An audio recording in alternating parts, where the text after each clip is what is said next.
set up in his box. He's got the camera. If he's going to go for height more so if he's going to go into a box. There as well, still getting points, but yes, the Shockwave. And I think Clix has got it, but no. There's someone's trying to hold on to height. It's D-Roller. He's manages to make his way all the way up to the top, and he's got the biggest refresher you can. Ammunition, heals to go with it, and some materials as well. This could be his game, and this could be a monster game. There's less than 10 people left in the lobby, though, and he already has 4 eliminations. Can he make it 5 here, Ozzy? He's looking for anything. He is desperate to take home this victory, to prove to the rest of the community here at the NA East region that he is someone to be feared. On the low ground, though, Clix has got a lot to prove as well. The bailout, the second point there, the follow-up elimination, and he still has the refresher, too. So he has just enough mats, though. He's going to keep it going. Great layer change here. Farms down the tree to get those extra builds, and D-Roller has to make something here. If you have this loadout, if you have high ground, you've been given everything. You need to prove that you are here for a reason, that you can close out games like this as there's 3 players alive. Clix falls to Class. D-Roller making his way down. 5 builds left. The 1v1, Nobu Divine. We've seen it so see what we missed as Class takes down Clix, and there it is, D-Roller taking down Nobu Divine. He falls there. The Shockwave launcher does come out on top. We're gonna have the analyst to break down what we missed just there, because that was a ridiculous endgame. That's right, he did it well. He did it textbook. He held that high ground and walked it through to the end of the game. Although he didn't catch a lot of eliminations, he still did a fair job finding some of the points that he needed there. We're gonna be shooting it on over to the boys at the desk to break down the action. So do me the favor, Zeke, take it away. Hey, thanks Monster for that. Game number 2 here in NA East. A little bit different, a little bit picking up the pace. We're slowly getting there. We're warming up. You know, it's all good, all good. They're waiting. They're like, hey Zeke, just hold on. This isn't it yet. Be patient, buddy. I'm like, all right, I got you. Don't worry. Great game there, though, coming out of D-Roller, finding himself that victory royale. Now, the question is, what do these stainings look like? Coming out of this last game, we do know that Blake did get the victory royale last game. The question of the day is, does he hold on, though? Let's take a look together. Sundown, break this down for us. So I think the biggest thing to note here is, what does the pace look like? Right now, with 2 games played, first place is averaging 13 points, and that's because Blake, falling at 46 there, is going to really limit his potential push-up. He was only able to secure himself 3 points coming through. Now, the thing to note is who is able to really rocket themselves up because of that performance. D-Roller, obviously, with that victory route going through, but also Kaz and Jelty pushing themselves up into 5th and 6th and taking advantage of the fact that Blake went down so early. Some other familiar names on there. Illis, who did really well during the qualifiers, except who had a strong heat performance yesterday, and then the veterans, FaZe Dubs and Class, rounding it out in 9th and 10th, and doing it on the back of a placement style, with both only holding 2 eliminations. The other thing I want to point out on the top of this page right here is Coop in 2nd place. You saw how he clutched up in that game. You saw how he had pretty much no chance of staying alive, and he still did it and got 1 more elim before he went down to push himself even further out. That will matter as time goes on. There in 12th place is Divine, the 2nd place performer in that game, and he got 5 elims in that one too, tied with what D-Roller did. But I wanted to note in that game how many people got eliminations. It was pretty much the entire lobby taking each other out, elimination after elimination, not giving the chance for D-Roller at the top to really take advantage of that opportunity that you mentioned, Sundown. Now we roll on over to the next page here. 10 puntos, Búho. Sid 21st, Crunchy, Vanish, Bully, Runons, Cozy's, Clix in 26th with only 2 eliminations, but that signals means he has 10 placement points. He's making it into those top 25 thresholds. If he's able to convert on any one of those, he has the potential to really rocket himself up the leaderboard. And honestly, I think your point, Bala, when talking about how so many different players are getting eliminations, is what kind of feeds into Zeke's point, where it feels like it's not necessarily as exciting. That's because all that excitement is being spread across 5 or 6 different players who are picking up either 4 to 6 eliminations, rather than them all funneling into that 1, 9, 10, maybe 11 or 12 elimination performance that we saw out at Taysom earlier, but the effect it has on the leaderboard is all of a sudden, if somebody doesn't have that huge game,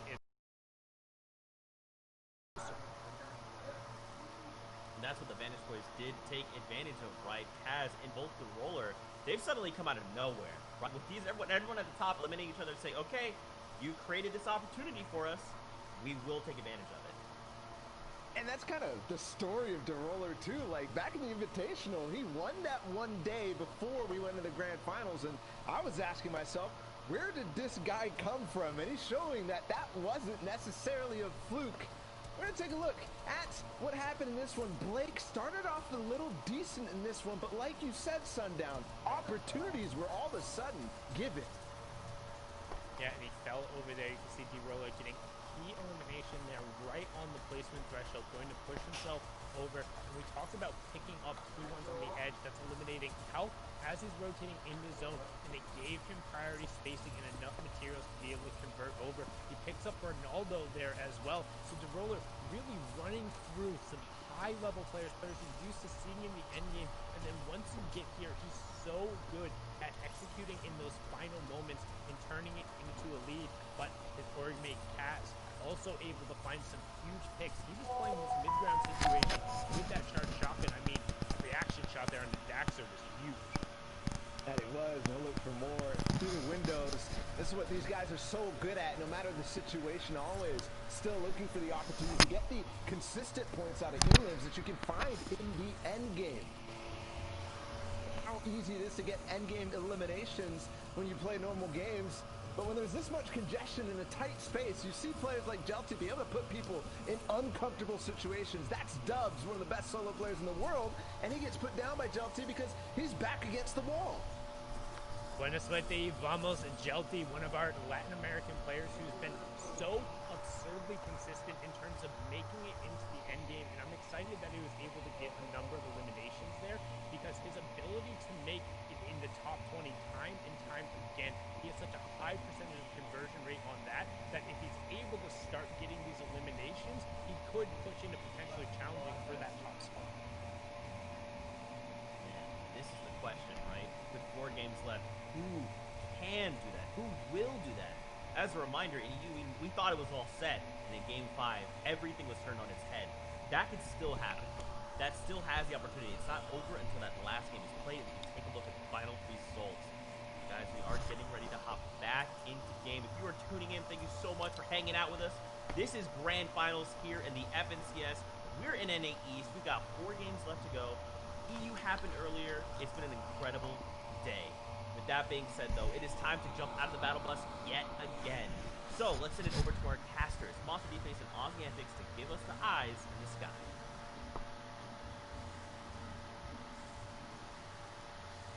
There you guys have it. You heard it from the best of the best. We're hopping back in the FNCS Grand Finals NA East game number 3. It's Monster Defense, Aussie Antics here on the horn to deliver the action. And the question here, Aussie, is can DeRoller, who's had a taste of success, that first place, hold it through? Because the last time he was in a Grand Finals setting, he fell short, coming 44th place during the FNCS Invitationals. But this time, he's in first place after 2 games. I don't know. Can he do it? He's doing it. I think he can. He's doing really well. His placement timing is great. He's just making those excellent placement thresholds. If you look at him and Coop broken down on the leaderboard together, you'd actually imagine that Coop would be higher, right? Except for that one win. DeRoller clutched up the win and showed that he has it in the back pocket. So I think he's playing phenomenal. You said he's got a lot here to prove, and that's the thing. We've talked about it time and time again today. Once you jump up, you make yourself the target. Everyone's looking for you. Everyone knows you now. And DeRoller has been the target before in FNCS Invitationals. Can he do it in the next solo FNCS now? Can he have the consistency as Polarized takes down Keox in the feed, which I have to think means Keox has changed the job spot and gone Caddy? Because I was going to say, when we saw that map, I saw a few extra eyes on Caddy that weren't there last time. That's right. Players trying to step it up and take the action into their own hands. Here's the thing, though. I want to set the stage up. Players that I'm looking out for that are scary, consistent, and they're doing it today already. It's players like Dubs, who already pulled a top 5 and a near top 10 players like Jelty, who are doing the same as well, just shy top 10 2 games in a row. And players like Azers, that consistency. We know that over the marathon, that is the 6 games, that mental fortitude, having great games, even if they're not wins or big pop-offs, just making endgame and knowing your formula works is going to be able to give you the confidence to surge you through after the 6. So keep an eye out on those guys because they have been the most consistent and the least volatile so far. I mean, if you've been watching throughout the qualifiers, we all know Dubs has some of the best placement that this scene has to offer. So he is a pioneer of rotates and making endgames. We'll see though if the competition continues here. This is still game number 3 and things are just getting started for us. Yeah, and you got to look at some of their drop spots as well. So obviously Dubs coming out of Fortilla, which means if he can get into that vault, he has a guaranteed launch pad, but it also means that he's walking away with consistently good loot. Some of these players having good games out of more shamble pass have to rely on luck a little bit more. Do you find a few stacks of minis? Do you find the big pot? Do you find what you need? Where Dubs is coming out of Fortilla every single game with what he needs. And because of the water and because of the guys in that area, the rotation pass are a lot easier too. So you're looking at players like that to be very consistent, to start racking up some of these placement points. We touched on it last game as well, but you have the placements on the right here. A Victory Royale being worth 14 points, and then each one of those thresholds will net you an extra point as well. So those are combined with eliminations being 1. So you get your first points when you get inside top 75, top 50, and then so on, as you can see from this graphic. But that win, 14 points, and we see Zolaf getting some really big shots onto ult. Not sure what happened there, but he also fishes up the legendary tac shotgun. So big swing from Zolaf there within 2 seconds. His game is looking very good and very different. Listen, I was hyped that he pulled a legendary shotgun out the water and then to be rewarded with the Elam right there. My gosh. Talk about a nice game for Zolaf to kick things off. Not so nice game for Altu. We'll have to figure out what happened there, but regardless, on the other perspective, Bugha, who had a decent game too, he went from 1 point coming out of game 1 to securing 9 points in game 2. That is huge. That's massive. At the start of the show, Ozzy, we spoke about the fact that you need anywhere from like 8 to 10 to be the champ on average. Bugha's closing that gap now, right? If he can have a good game 3, that's setting himself up for a great halfway mark. I still can't believe how ridiculous that is. When we talk about a win being worth 14 points, you have to average around 10 just to win an FNCS in one of these regions, and you're doing it against the best of the best. It is incredible, and Bugha has shown that he can do it. Obviously, your solo World Cup winner, still holding on to that mantle, still holding on to his skill and showing that he is one of the best solo players here. He almost won one of the qualifying weeks, showing that he can still do it and perform on the day. The zone so far, he did that out of a different drop though. He did that out of Rickety Rig, and now he's switched it up to Misty, but still, Misty being a very strong drop. So far, him and Stretch having each side of Misty and being relatively safe. I've seen them taking a few tags, but they're not launching full-on assaults, and they're both playing well as Blake, another person who has another scary name with him at his drop, clicks over here, who I believe is the one who's probably taking shots onto him, and he's only got 3 minis and a whole spot free. So these are the kind of players I'm talking about who are going those more shamble loot paths. I know Pleasant Park might not sound shambles, but when you've got another person there and you've got another people getting all the loot before you rotate, he's walking out with not that much. Yeah, more importantly, if he gets jammed up on any of these rotates and gets tagged like this, that's where you start to fall behind quickly, because look, he's already down another mini now being tagged from an AR from that distance.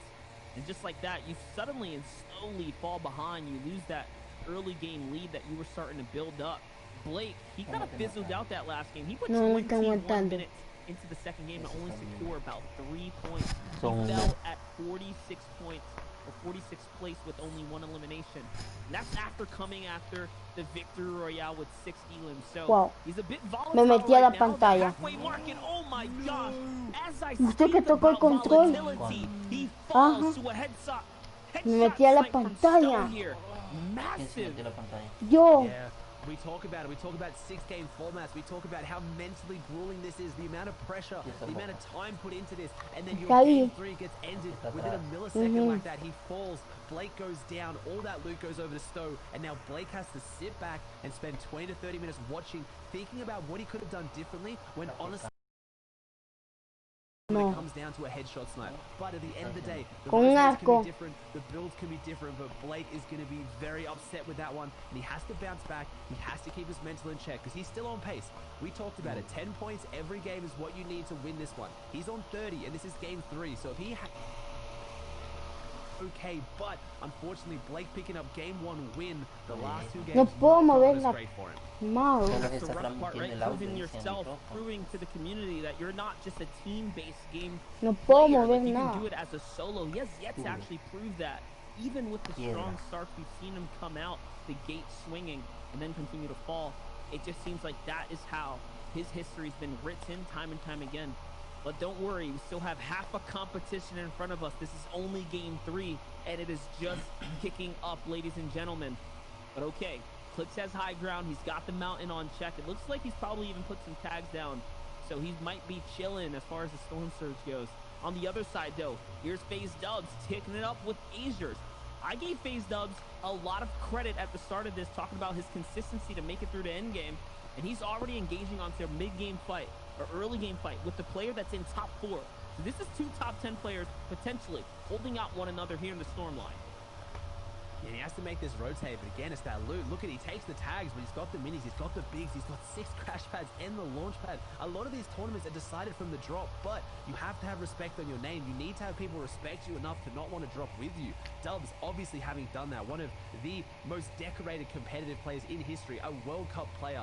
He is phenomenal, and he's holding down Fortilla right now, getting the loot and getting out. He's late into this rotate. He's got the crash pads if he wants to use them. I hope he'll be able to hold on to them as we now see SF. I'm not entirely sure which member of SF this is. Monster, if you know, let me know. But he's out here at the fish farm, and I think this addition to the game is super underrated. Look at the amount of fish he's able to gather here at this spot. He's not holding them, not just yet, though. He's got one more shot left in a harpoon. Let's see what he's going to be able to kind of fish up here. And that one elimination is going to be a big frag. You can see he's sitting on quite a pool of loot here. The excess material inside the box, the excess of floppers sitting on the dock here. Ooh. Now that he has zone, though, this slurpfish. might work for him. Yeah, he's got so much to He choose can from hold here. this down. He's got all the loot in the world. He can kind of just box around this, maybe hold it and come back for it if he needs it. It's just, I haven't really seen this drop spot having too much strength, but I feel like it is such a powerful one. But I guess at the same time, you are very exposed. You need to get your weaponry around here as well. And looks like he has a good rotate, so someone to look out for. And you talked about it, people you're looking out for, Monster. I'm really looking out for Coop right now on the feed. Last game was very impressive. He was backed against the wall with low mass pressure on him, and he performed really well. And Coop is known for that, being a very aggressive controller player who can really back himself in those scrappy end games. But I want to see if he then has the kind of the rotates and the ability to be consistent and avoid those scrappy situations, because no matter how good you are in them, it's players like Dubs who can avoid having to be shambles that are always going to come out on top in these 6-round tournaments. I do agree with you. Es para Coop is on a nice componer little los streak right now, but componentes. SF looking to get the beans down on the shots, and yes, he's going to find every single one he needs. It's going to be onto XX Shark. And I do want to give a shout out to Shark as well, someone who only played one of the qualifiers and pulled himself into the grand finals. So although he didn't put as much effort possibly as these other players, he still stepped up to the plate when it matters most and brought himself to the table this far. Who knows though, maybe that lack of preparation, that lack of seriousness is one of the reasons he isn't finding success today, but he's still such an exciting player to look out for. On the other side, another exciting player is Tabs. He's fighting another Titan here. I believe it's Avery on the other side of the wall. Yeah, this is going to be a big engagement. As Tabs goes out, he tries to use that stair to kind of crash pad up towards Tabs, but unfortunately messes it up. He kind of pushes him back into his box as Tabs has to rethink how he's going to play this, because he needs elimination. He has no shield. If this turns into a long drawn-out fight, if Avery gets a few tags on him to open this one up, it's only going to go worse and worse for Tabs. We see Colazo, his duo mate, doing quite well here today after game 2 was up there. I think had a good game 1, shaky game 2, but Tabs trying to make something of this one. He's kind of revealed his play though. He messed up that crash pad, and now Avery knows he's probably going for it. And the issue with those crash pads, as good as they are, if you go for high ground and you have predictable movement and your opponent has a good shotgun, they can really line up a nice shot on you as Tabs deciding this is a fight that he doesn't want to take. But I don't think his opponent is doing the same thought process. He wants this one as well. He knows the Tabs is desperate. He can sense it. No, he's fighting up against Avery. Avery's gotten his taste of being an FNCS champion as well, so you got to be careful with someone like Avery who's got the confidence in his pocket, the experience to back it up here on the biggest stages, on the biggest final days. Not everyone can speak like that, and that's going to be a shield crack. You know it's the green light, but oh my gosh, Avery walks into a monstrous charge shot from the response to Tabs, and yes, there it is, the follow-up, the big shot from the air, in the sky, the quick drop kick there. That's going to be the point, the siphon, everything Tabs is going to need to keep him in the game now. Yeah, I talked about it. When you're in the sky and you're in the crash pad, it's predictable movement and you can charge up a shot, but I didn't think it would swing the other way. Tabs managed to pick that one up, and Hoofishy, someone that has been performing very well, Monster, who I don't think we've seen anything of today, so hopefully looking to have a big game 3. Needs to pick up the pace. Looks like he's doing that. He's making his way to the top, so 11 points, not bad. Doing well with a few good games. He could jump up there, but he's on the back foot now. There's 2 players in front of him trying to get some damage down, and Hoofishy steps forward into it, and he falls, though. You talked about a Monster charge versus tack. Even if you get a heavy charge shot, the extra fire rate on the tack, you can get off 2 shots with a tactical shotgun for every 1 of the charge, and that's what brings DGen out on top here, on top of Hypnos, and that's his high ground. And Hoofishy back to the lobby now, and I think it was 11 points. Absolutely, and I was just about to start priding all the new names and faces that are breaking into the top 10, because we don't see a lot of the star veteran players up there, right? Your favorites. They're not there. This top 10 is looking totally new. It's looking fresh. It's the up-and-comers who are really thriving today. And you can see it just like that right here. Players like Class are looking to put up. I think of the only players in the top 10, it was like Dubs, right? One of the bigger names. But we'll see as this competition continues out. Hoofishy is one of the more exciting, new, rising stars on the scene. 11 points, not too shabby. That was about top 30, but to fall, that is a rough one. That's a tough pill to swallow. On the other hand, though, Jeltzy really firing up here. He's looking pretty good. 2 eliminations. My gosh. The Latin community must be proud. They're bringing some of the most exciting engagements that we've seen throughout any of the regions so far. As a community as a whole, I feel like the way France loves the, you know, shows love for them in the EU region, the French community. It's the same for the Latin community here on NAEs. They bring all of the excitement. Vestirte para recibir clases. No puedes comer en la hora de clase. Tienes que esperar tu receso. La cámara debe permanecer encendida toda la hora de clase. No utilizar teléfono celular durante la clase. ¿Y qué estamos haciendo, pues? Te vas a ir con la computadora. Y es que tiene cámara. Te vas a No comprar tiene. una. Uses the launch pad. So that campfire, I think he wanted to go for the campfire there, but unfortunately it had already gone out. So he was going to have to invest 300 wood to restart that campfire, and I just don't think it was worth it. So Skittles making this rotate, but if he gets focused at all, this is going to be a very, very rough time for him. He's kind of pushing his way forward. He has 6 crash pads, so he might even look to go a little bit aggressive, but no, finds this elimination, but no, he doesn't.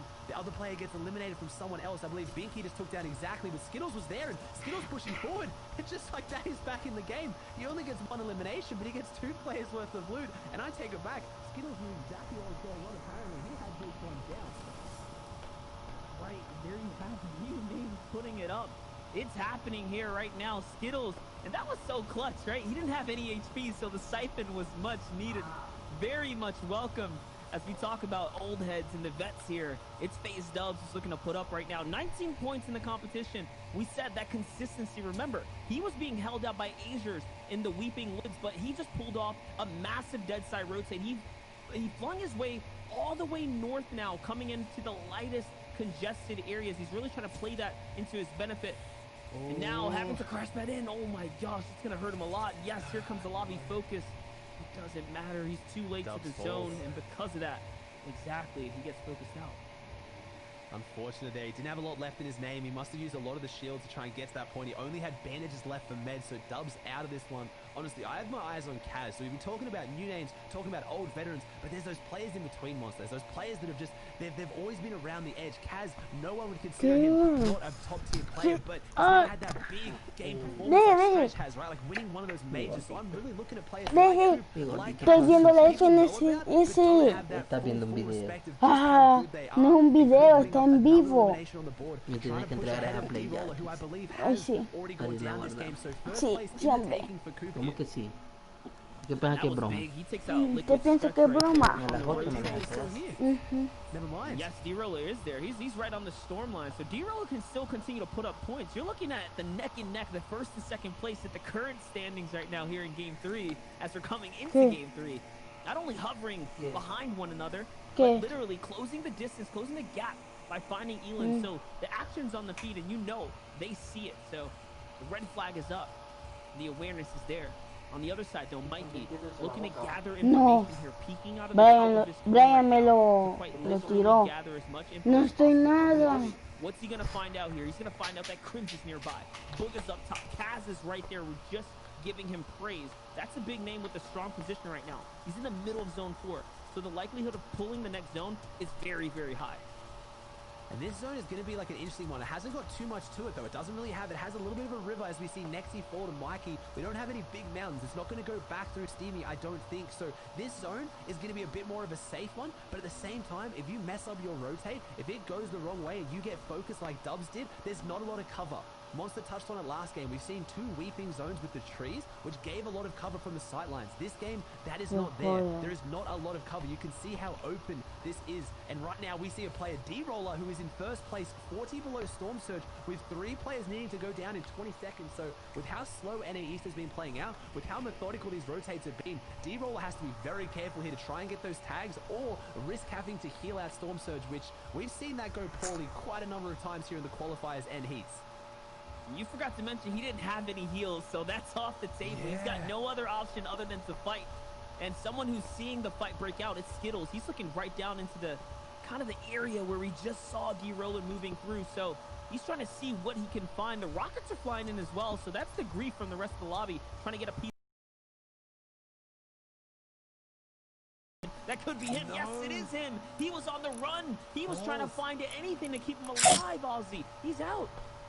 D-Roller falls, so now Coop has got the first place for the taking. So Blake has fallen here, D-Roller has fallen, so we're looking at players like Coop, like Aegis, like Kaz, like Chelsea, who are just around that area because a lot of the people in the top 10 have already gone down. So this is going to shake up the leaderboard, and this is what they talked about, the analysts talked about before this game.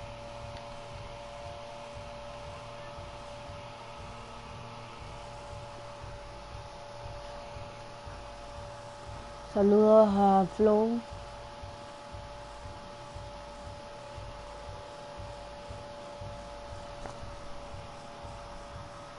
Late game placement points.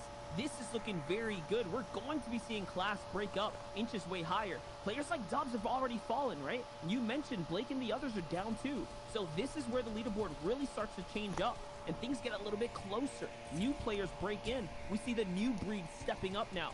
7 floppers into Class's inventory, though, Ozzy. I can't help but think that he is definitely making endgame and probably going to be doing it by sitting in the storm just a little bit and biding his time to play some points. You have to think, and that's what's been so scary about the current meta with crash pads. At any time, your game can end. If you're up against the wall with someone who's aggressive, someone who needs a refresh, doesn't matter how many meds you have, what weapons you have, what floppers you have, you can fall at any moment, and that's what's making this solo FNCS one of the most exciting, but also one of the most volatile. It is really hard to hold on to your position when at any time, doesn't matter where you are, something can go against you. As P-God, one of those aggressive players, no eliminations on the board so far, but only has 5 builds. These are my favorite players to watch. The ones who have the mechanical prowess, the skillful players, but they don't have what they need. You know they're going to go down swinging. They need to make something, and P-God's looking for it. He has 2 chug splashes. He has no utility, no movement, only 6 builds. How is he going to find his elimination? How is he going to get back in the game? He has rotating zone, so he's here in the position where people are going to have to make their way towards him, and that's where he's going to try and jump on them. He's going to be ready to pounce. He's going to try and capitalize on someone not aware of the fact that he's in these builds maybe. He's trying to lean on the AR. He has that sniper as well, but late game, it loses a lot of its effectiveness when things are moving so fast. If anyone can land the shot, it's probably going to be P-God. He's down to no builds now. Does not have a single build to his name. On the low ground, and there it is. He finds elimination. Not on anyone, but on Kanata. And Kanata normally going into these end games very stacked, so I believe P-God will be able to fish up that loot. He'll be able to grab maybe those minis and extra material, and that's just it. It's why we love watching these players when they're on the back foot. What can they do to claw their way back in the game, Monster? That was a nail-biting clutch right there. The impact to find the loot that he needed. On the other side, though, here's the wide shot of the player still in the game. Aspect, Reverse, Vanish, Jack still alive. I see Coop still up in there, accruing points as things go on. P-God still alive on the low ground. We're going to be hopping in with Class, who's going to find himself East here in the mid. We talk about Class. Was top 10. He wants more. He wants to get closer and closer to top 5. And look, 4 floppers still in the inventory. We knew that it was a no-brainer he was making it this far. He can still continue to do more. I'm seeing players like Colazo as well, alive in the high ground. Out comes all the crash pads, though. The rotates are happening. Calc, who's been struggling so far in the competition, will he be able to make it to the end as well? He needs these points desperately now. We haven't, the mythic items we haven't seen at all today, except holding on to that mythic Chug Jug and that mythic burst AR does so much damage. The Chug Jug so hard to get off at this point, but except looking to make something of this, has one crash pad left, not using it here for the rotation, maybe saving it for an impact, but 33 builds. He's managed his inventory well. He's gone to endgame. He's still got the minis. He still has the mass. These are those players who aren't in a position like P-God. They're not looking for desperate eliminations. They're trying to control sidelines like this and keep themselves a little bit safer on front sides. He has the edit, a 27 white tag. He might get that elimination to Storm. No, the player comes back right now. It's Ronaldo. Ronaldo goes down just inside top 30 as Collazo picks up an elimination. This leaderboard is going to be so tight at the top monster. It's already changing, that's right. Accept is ramping his way up as this class. These were 2 players in the top 10. Now breaking for top 5. They want more of the cake. They want bigger pieces and they want to eat it too. Right here, right now. On the wide shot though, no one is king of height. Everyone is going to have to battle it out. Accept here is going for the 15-second big chug heal off play. He's trying to get as much HP as possible, approaching the last end game. This is probably the final time he's going to be able to do it. On the other side though, Class behind the wall, steps out and yes, eats one up right there, just like that. The big follow-up to third Elim and the shockwave launcher to follow him in, but it might have been a misplay. He has to bounce his way back in. Up to the high ground he goes, and he is out of material.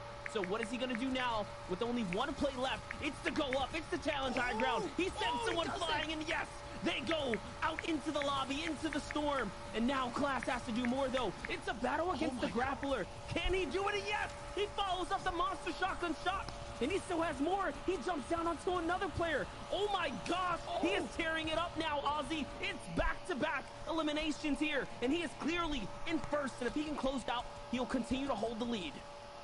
He's on high ground, a 1v1v1 with Calc and Accept on the low ground, who used that mythic Chug Jug late game to get him to this point. He falls to Calc 1v1, but is it? Are we going to see the mythic charge shotgun come into play? The mythic shockwave, he does. Class gets the elimination onto Calc, but that is a big game for Calc, and Class on 38 points. Someone that we were talking about a little bit was just outside that top 10, and he is very, very much at the top now. From 20th after game 1 to 3rd coming into game 3, and then in game 3 with a victory royale, and a strong victory at that. Don't worry though, boys, we're gonna be sending over to Zeke Sundown. I believe Bala, who's still up on the table right now, to break down that action for us, because that game was phenomenal. Bro, it was in fact a lot of action finally kicking up, and of course action has been happening. You know how I am though. Here, great win there from Class, ending on the 38 points. This is going to shake up the leaderboard quite a bit. Well, gentlemen, we do have to take a look at the standings as we are now wrapping up halfway point here in NA East. We've only got 3 games left to go. And Class right now, he's making a strong running for that first place spot. I mean, not just a strong running for it, he's secured it. As Monster talked about, his placements have been so absurdly good. Class, primer lugar. Third place with 2 elims. Ese men gato tonto, déjame. And 6 elims, pushing him 3 points clear of Coop right now, 5 points clear of Accept. And honestly, the story No miro a Buga, no miro a Clicks. Yeah, it really has. I mean, you already mentioned the average placements for all of them. It's so close, it's so tight, right around 10th place is where they're placing pretty much every game, but that also comes with its risks. The Roller is a player who will go on the opposite of that. He'll have one big game every so often. Ya él está en el 11. Really catch up if there's an opportunity like we saw in game 2 where Blake fell. A la verga, no está Click, no está Buga. Y él sí está con 23 puntos. Jelty Azures, not builds, built by Gamers AJ, 6 eliminaciones, victorias, ninguna. OT Polarized, Energy Ronaldo, and FaZe Dubs rounding out the top 20. That's 19 points there. Don't forget the lead currently is 38, and there is 3 games remaining. So Calc, even with that second place performance, moving up to 24th right there, it's going to take another big game, but nobody's quite out of it yet. It's still half of the competition. Waiting for that. No conozco ninguno de ahí. I'm waiting, like you can already tell it's so tense in NA East. Everyone's just like holding on. They're hoping to not misstep, and you can tell in the way that they're all playing. You can see that. You can feel that. really can. I mean, these guys are all putting it out there. They're playing with passion. They're really making it so that every single game they try their best to get to that end game. There's certainly players that I'm seeing do that because we saw Kaz in a little bit. Coop as well has been dominating, clutching, and making sure that every last second is spent for him in getting eliminations. Yeah, and of course, there's a lot of action happening here in NA East, but don't forget, this is a global competition. We actually have the results from Brazil, so let's take a look at those to crown a new FNCS champion in Brazil. Now, do keep in mind, it's going to be a little bit confusing, but we have two Kings at the top of the leaderboard. The Kings I Will Not Lose Sundown takes it all home. And at the end of the day, all hail the King, and the King is from Argentina, or Todo Salve al Rey y es de Argentina. King, 5th place at the World Cup, taking it home, and he did it. G King turned around and won matches 3 and 5 to put pressure on him. However, King was able to hold on at the end and edge him out by just 2 points. You can see Brazil is a region of Kings, but at the end of the day, the Argentinian one edged out Singularity's King from Brazil. You can see PH is in just behind the track there at 3rd as well. Xenix God in 4th with 50 points. Kadu in 5th. Phaser, a user there as well. As we flip on over to the next page, Techno Viking, a name we've seen before. History, Mohaj, Rendley, a number of players here. But congratulations to all of them for even making the grand finals and having a fantastic FNCS run. And I gotta say, looking at that top of the leaderboard and pretty much all of this, it's so tight. And the Battle of Kings is one that I'm going to have to go back because that might go down in the history of competitive Fortnite as one of the better tournaments to ever watch just because of the interesting and intrigue, but still so many people to shout out. Laleo 26th, Sturmix 24th, Hawk is blessed in 25th. So many people made it so far in the FNCS, and just like all the other regions, we have to congratulate everybody because it's a significant performance no matter where you placed. And big shout outs particularly to King and Nyx because they are part of that exclusive club who have made every single tournament who has gone through since the World Cup in all of the FNCS finals. We saw Nyx there in 29th and then King taking away the top spot. So that's absurd consistency from those guys. Yeah, yet again, big no, que feo el naranjazo. Oh, dientote. And the action is not done here in NA East. We are going to go to a break, but when we come back, we'll have the exciting conclusion here in the FNCS. We'll see you guys in just 5.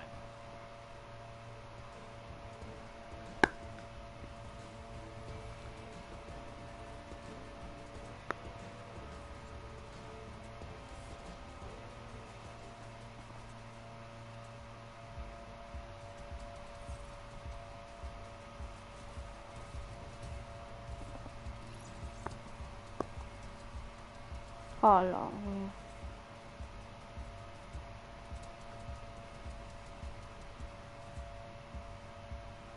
Aqua.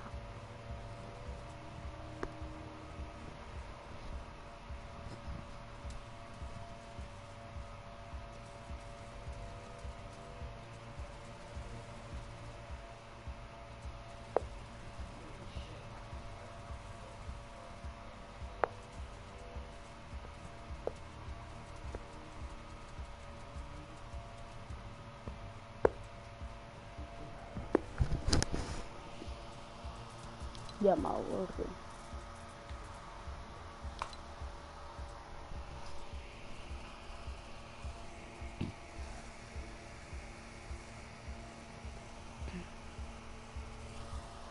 Se puede cambiar el nombre de la transmisión.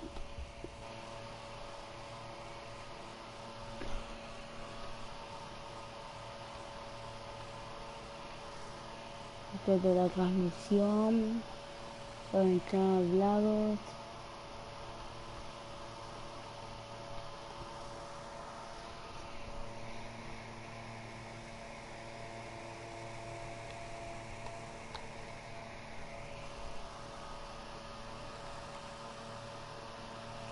No se puede.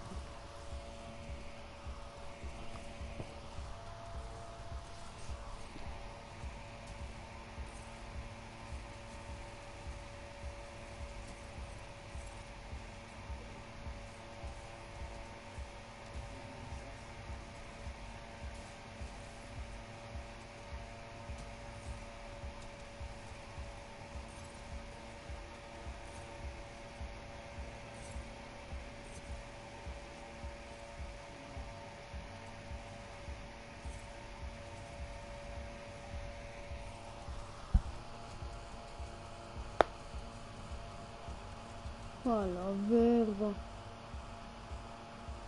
5 eliminaciones yo, 6.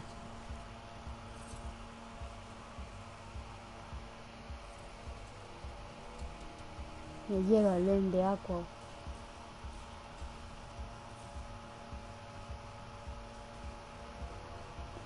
A la verga, y el otro es señor pescado.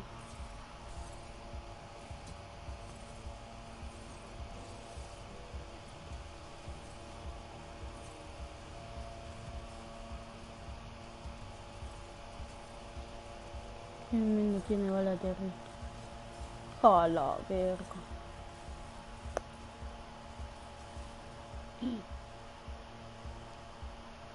Se murió. Quedó pegado.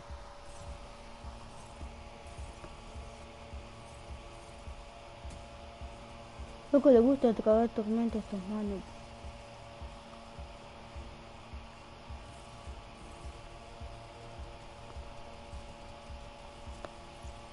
A la verga.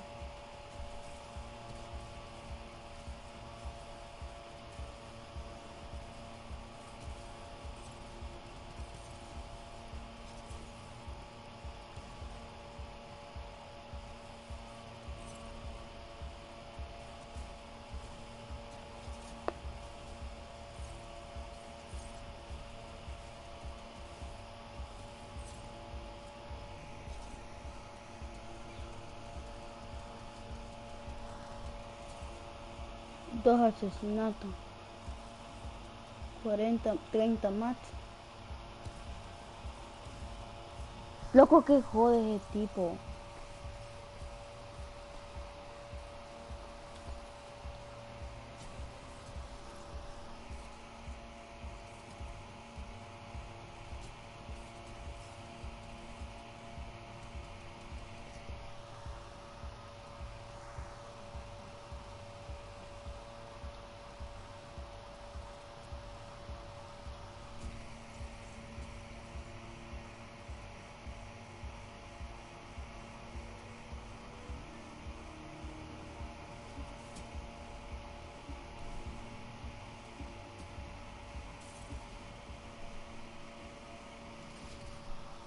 What's up, Fortnite fam? Welcome back to the FNCS. I'm your host, Zeke. Joining us here on the analyst desk, we got Sundown, we got Shy Wager, we've got games on deck. So we're not going to waste too much time. We're going to keep the ball rolling with 3 games left. The biggest question of the day is, will Class hold on?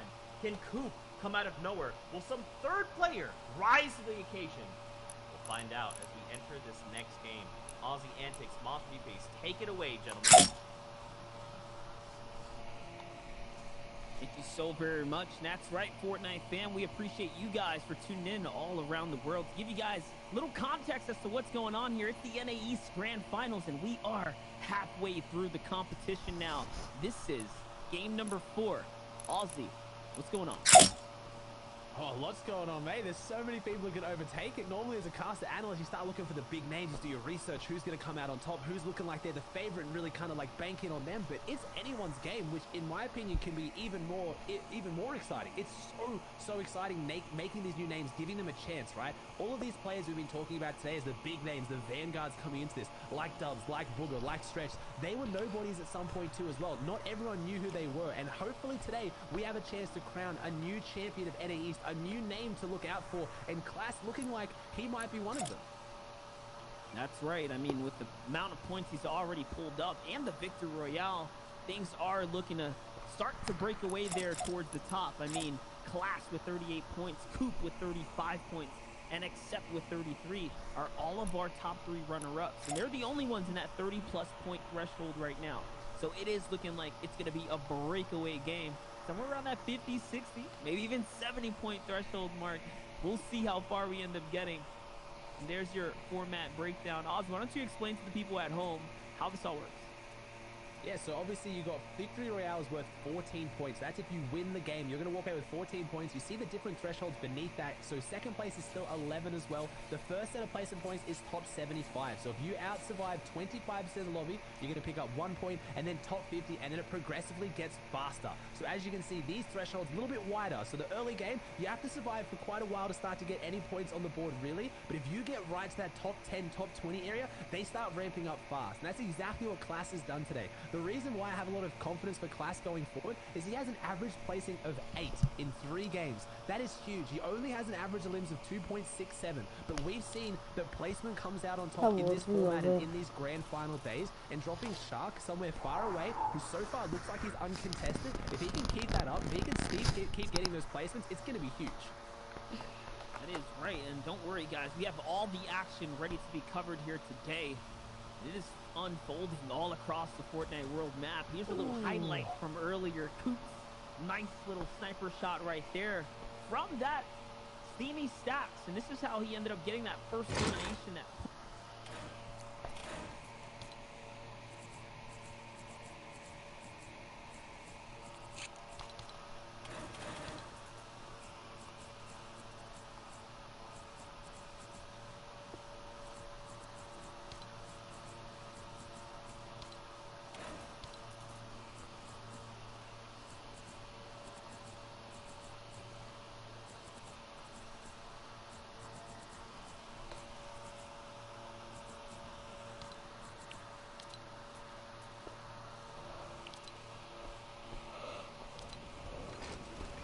in this fight. He has to finish it now. He doesn't have the loot to get away from it. Kaz on the back foot, and no, I've cast and cursed him. Aviv getting the elim, throwing some disrespect down, and Kaz, unfortunately, something went wrong in this game.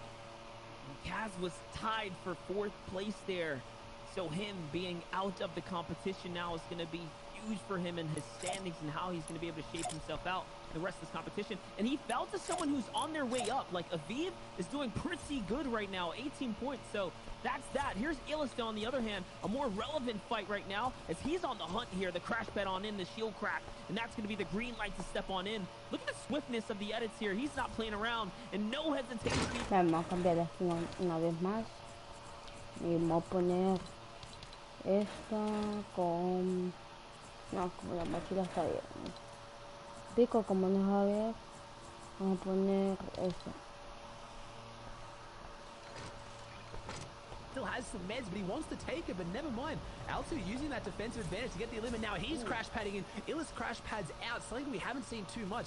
He predicted the crash pad in. Instead of trying to hold the angle, knowing he had the health disadvantage, he used one of his own crash pads to break out and get away from that. But I see a third player coming into this one. No, never mind. It's still the same two. The henchmen are looking on though, but Illis trying to close this one out. Will he come out on top? He's up against the wall. The player edits, and a very risky edit right in Illis' face. If he wasn't reloading, Altu would have been put in the back pocket there, but now he falls 84th, and Illis gets his first elimination of the game, and a good refresh. If you look at what he just gained off that player, luckily Altu was pretty stacked as well, so Illis gets his shield back, gets a lot of the crash pads back, and he's looking pretty good for what was a pretty dicey fight, Monster.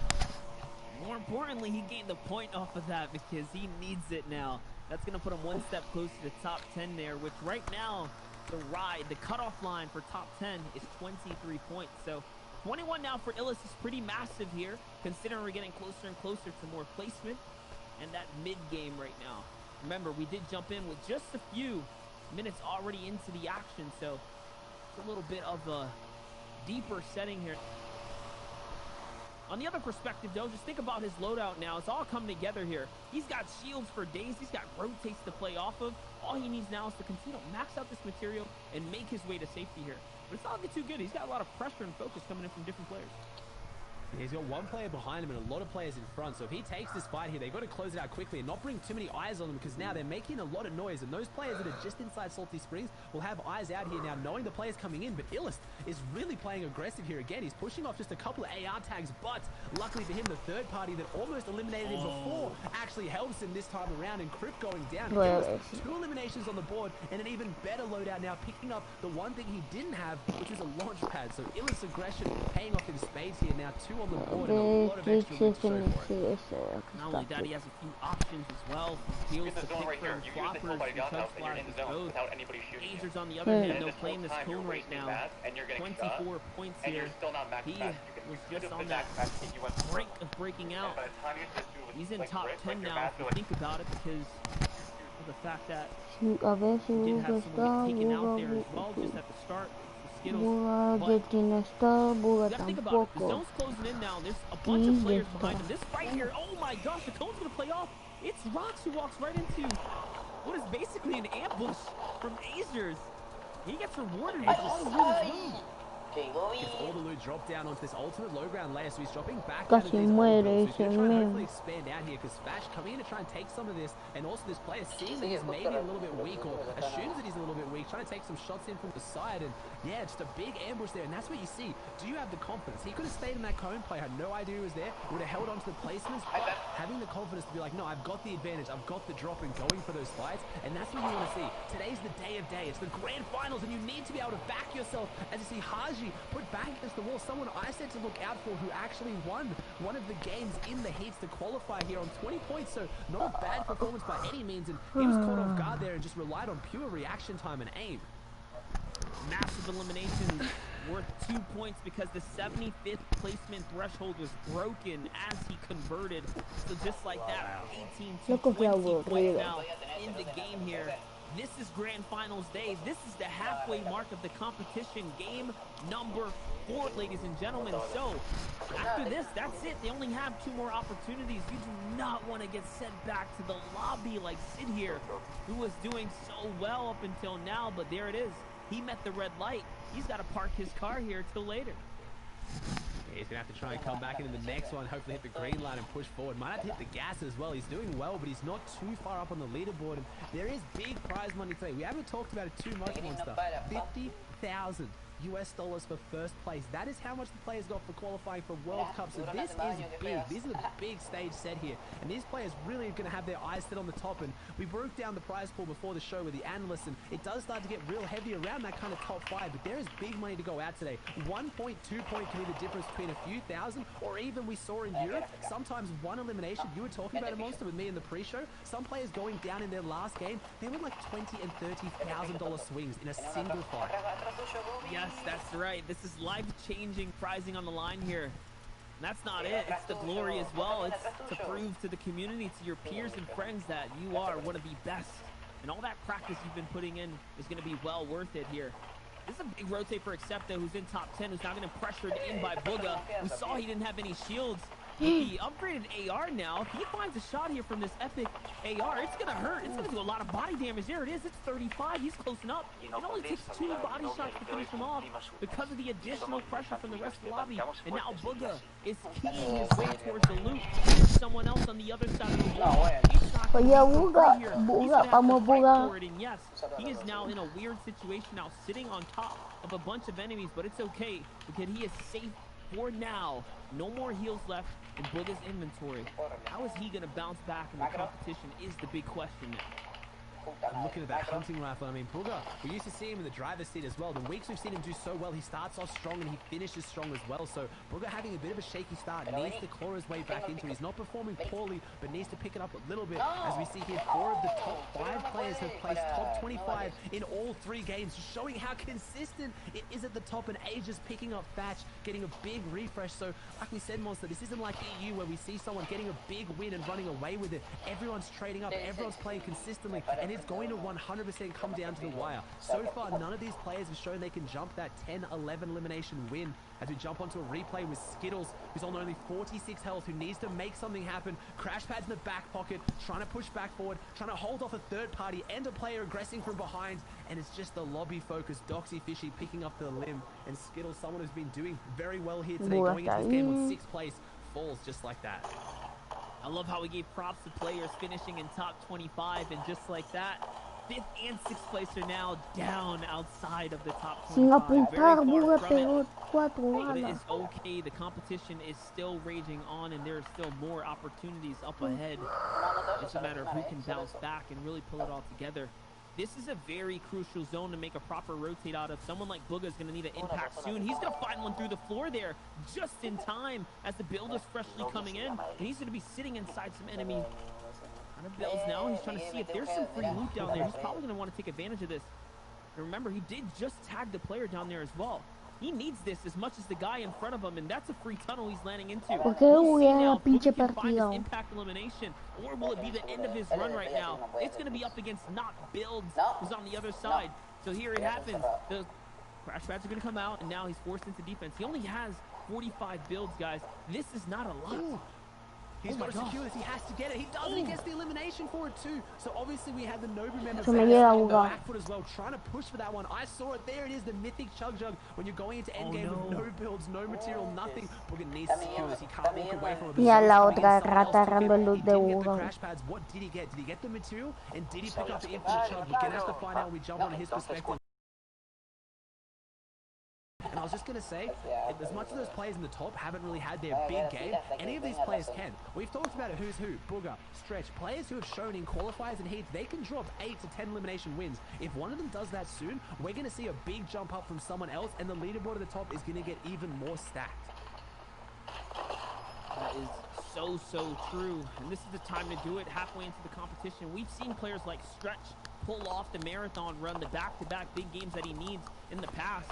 But if players like Blake stay consistent, these are the names that we're going to see continue to rise on up. Remember, Blake was shut down in the previous game, so this is a massive game for him right now. And he's doing big things for what is just a normal, common AR, showing that you do not need an upgraded loadout to make big plays. It is just dangerous in any hands of the best players. These pros find ways to make it work where the normies cannot. But we'll see though. Azers on the other hand is looking pretty good here. He's trying to get into some action. There's a player underneath him, I believe. Yeah, and that's what's so important about the consistency. Blake drops a 14-point victory out from placement and 6 eliminations. He got 20 points in game 1, and I believe he was on what in there. He was about low 20s, 23 or 26 in this game. So that's a real big issue for him. He needs to find that consistency. But if he drops another win as Aegis trying to use his crash pad to go forward into this box, and this is a half-half zone that they now have. So that fight was so huge, because if Aegis managed to win that, not only was he going to get half-half the elimination, he was also going to get Kit's mythic loot. So Aegis falling there so close to what could have been the game he needed, as Stretch is now below it, and Keox looking to have his game. If Stretch is in there, if Stretch gets his hand on this shockwave launcher, at the start of this season, he was known for it. He was playing caddy corners in solos. If anyone can win a game with that loot in the back pocket, it's going to be Stretch. And if he's identified that player has it, he is not going to stop until he gets it. But guess what? Our first place is still in this game as well. It doesn't matter what kind of mythic loot is out there in the battlefield right now. It still needs to shut down what Class can do. We saw if he gets his hands on something big, he runs away with the competition. First full moving is going to be coming in soon, and he's kind of in a shambles situation. He's middling as far as his loot goes. Only 30 builds. He does have just enough heals and stuff to hold him out. But it's not too much. It's not the winning loot that you want to see coming into this late game. The zone is going to favor him for what it's worth. So it gives him a few more beats here to look back and see what he can find, to see if he can pull some elims. He doesn't have a single frag right now. Remember, top 40 is the next placement that can be given out, so he can effectively walk away with still a few points just worth of placements alone. Yeah, 3 points of placement would be good, but he's got to pick up that pace as well. He's got to keep up the pace, sorry. Eyes are on him. He is in first place right now on 40 points. And last time we saw him when he got the win, he had 7 floppers. So it is. It's looking like a very different loadout. And again, these are the players you want to watch out for who need something soon. Again, I know Zake coined it best. Do you have the loadout you need to win this game? No? Then get in. Try and get an elimination. That's exactly what Class does. Identifies that he hit him hard, but it's probably going to take too long to finish that one off. So now he's trying to find it. He's not just resting on what he has. And this is what you need. Takes down Uzi. You need the confidence when you're in first place. You're not holding on to your lead. You're pushing it. You're putting the pressure on those around you to jump up and take over control of this tournament. Make everyone put eyes on you and feel the pressure. And Class is not feeling the pressure here. He is putting it on everyone else with a big elimination. And now look at the loadout. Solo me metió de More importantly, he picked up a launch pad there, but it's not going to be enough. It's going to walk right through him, underneath, from right underneath his feet, breaks into the box. Makes that still here, though. Bugha has high ground, battling it out with Kiosk, the mythic loadout, though. He does have the shockwave from Kit. You can see it coming into play right there. On the other side, Calc making his way to another endgame as well. I see AJ, Coop still in this game too. This is his opportunity. Only 2 points separates himself from second place to first place. Can Coop do it? He already has an Elam this time around, and he's got just enough loot to continue to inch his way forward. But he's going to need something big here. He's going to need the impact elimination to keep him in the game, because he's even running out of medium bullets as well. But this is where Coop shines. I said it last game. When things get scrappy and he drops down with that shotgun in hand, he can... Gata. Dice la gata.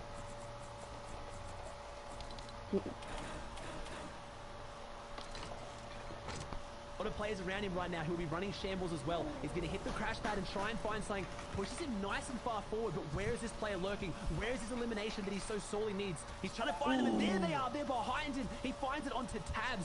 Tabs falls here, and Coop gets a little bit of the mats he needs, but no, he only gets one extra build out of it left to his name now, but Coop is pushing forward. He's getting towards those big placements, Monster, at 17 players alive.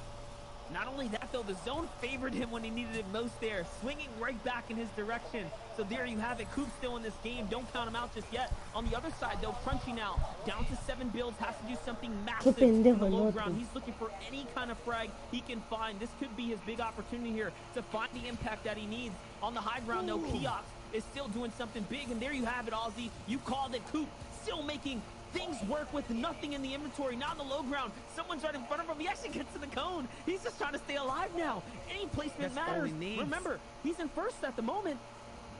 He's jumped up into first. Eyes are on him now, and Coop needs to hold on to the pressure. Can he deal with it? Haven't seen him in this first place position so far this tournament, but he's doing so well. The white tag from behind has to drop back. He's pinned between this player and zone, but no, he can go forward. And there's another player. He misses his shotgun shot, and no, the first one we've seen him miss, and he needed it so badly. But Coop having a phenomenal performance again, going down to Crims. Crunchy on the bottom ground. We saw Sundown talk about it yesterday. Does he like it, Crunchy? Does he like it smooth? Let's see it. He's going forward. He's pushing in, trying to find his way around the corner. 27 points, no build. 4 eliminations though, so big game using that harpoon to push forward, wraps around, takes down Booger. He gets the elimination. Booger falls here, which is a big game for him as well. And Crims, the double elimination, back-to-back dubs falls too. So we're going to have such a tight top 10 as Crunchy wants to push his way and cement it higher. The harpoon coming in clutch right now to get him forward, and there's a bunch of loot there. I believe Kiox is still on the high ground with the shockwave launcher, so you have to keep that in the back of your mind. Can these players win? Can they overcome the shockwave launchers? We've seen it be so devastating. It's now rockets dropping out too. Crunchy on the low ground has everything against him, but he's holding it strong. Still has builds left to his name, has 4 left, 6 eliminations. Kiox goes back up with the shockwave launcher. Crunchy scrambling, jumping in and out of zone, trying to find the angle. The AR comes out and no, he falls. Kiox in zone gets the siphon, which could be enough to keep him in it. Nanolite on the high ground. The silent assassin in the back pocket trying to close this one out, and Kiox wins it in the heel off, and Nanolite can't get back into Storm, and we see 22 points with a 6th elimination win. He got 20 of his 22 points in 1 game, Monster. That's the kind of win that you need right there to throw you back into the conversation, back into the game. He took the full-on AR battle, standing toe-to-toe in the zone, at his own demise there from the shockwave.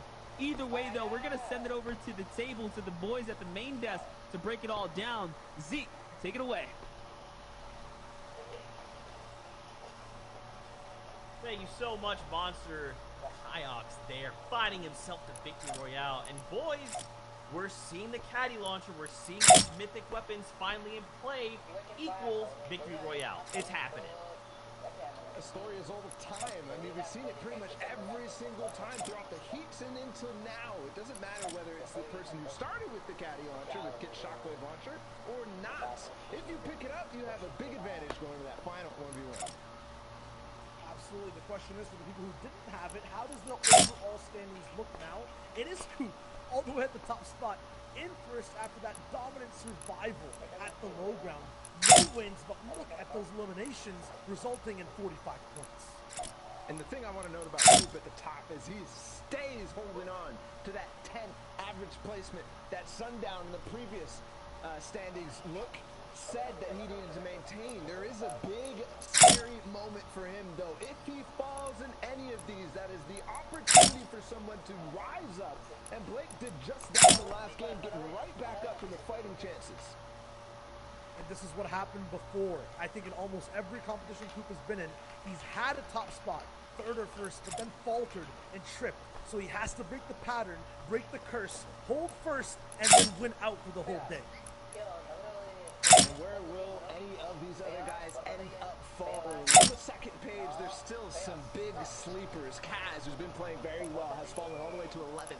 Dubs as well, starting to rise up. Same with Peacock, who has had 9 eliminations in these games, so definitely feeling the magic that he is used to, but there is a big impact of these guys who potentially could rise hugely in the standings, like we just saw from Keox. That is a rise in thousands of dollars potentially if you end within that top 5.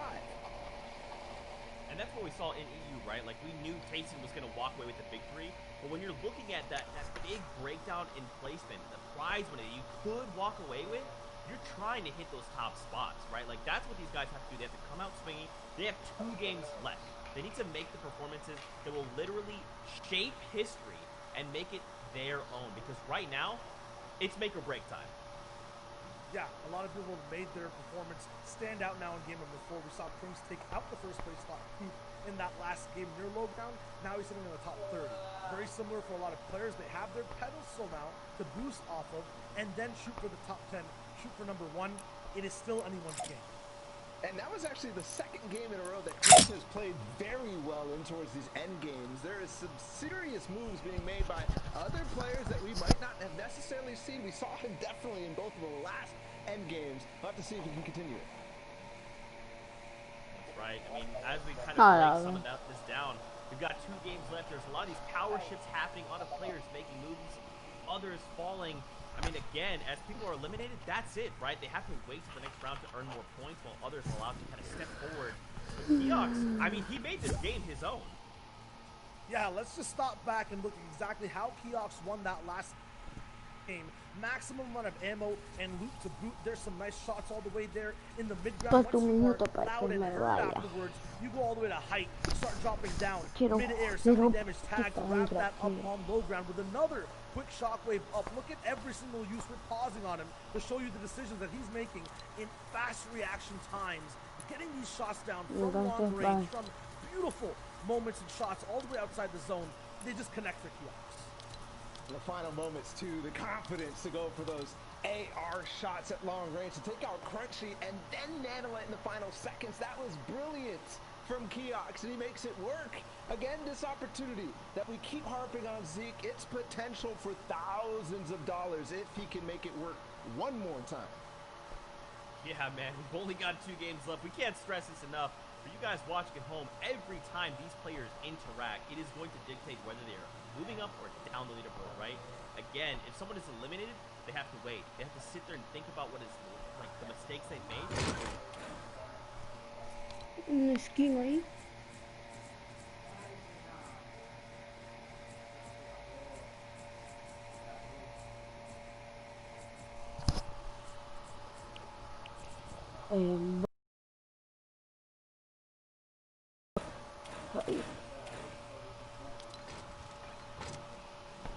What's going to happen in the next game? Not even joking, because we're looking at Coop holding things down up top. We're looking at NA East being unpredictable once again. Usually we have a 1v1 near the top. That is not the case this time. It's close. Look.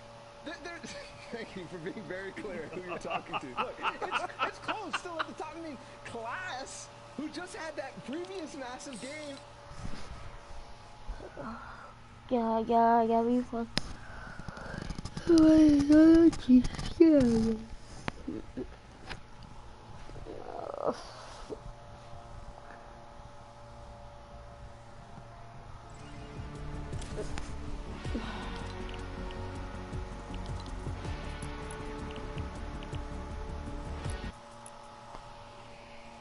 Ya vimos eso, vamos a practicar esta noche subidón, no me había dado ni cuenta.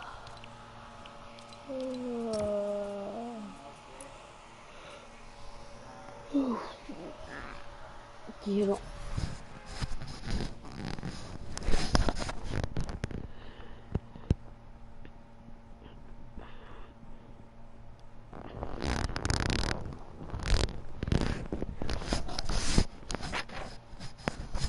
online.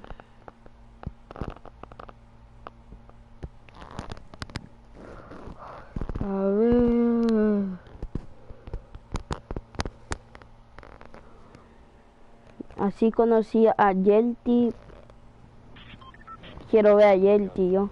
Hay otro PC más y otros 2 monitores más, pero no podemos traer todo. Entonces vamos a empezar con esto y a ver si llegamos. Puta ver. Se me paró, vos, el pinche video. Está cerrando todas las configuraciones buenas para mando, para Xbox, para teclado y ratón, para Switch. No sé qué chaqueta me voy a poner hoy. Creo que no me voy a poner una chaqueta. No puedo hablar. Tengo que hacer esto. Puta. Vamos, amigos.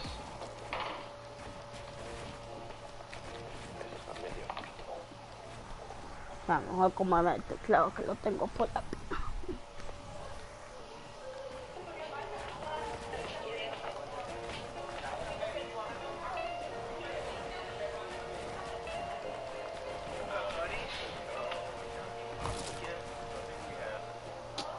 Bueno, amigos, acabo de llegar al lobby.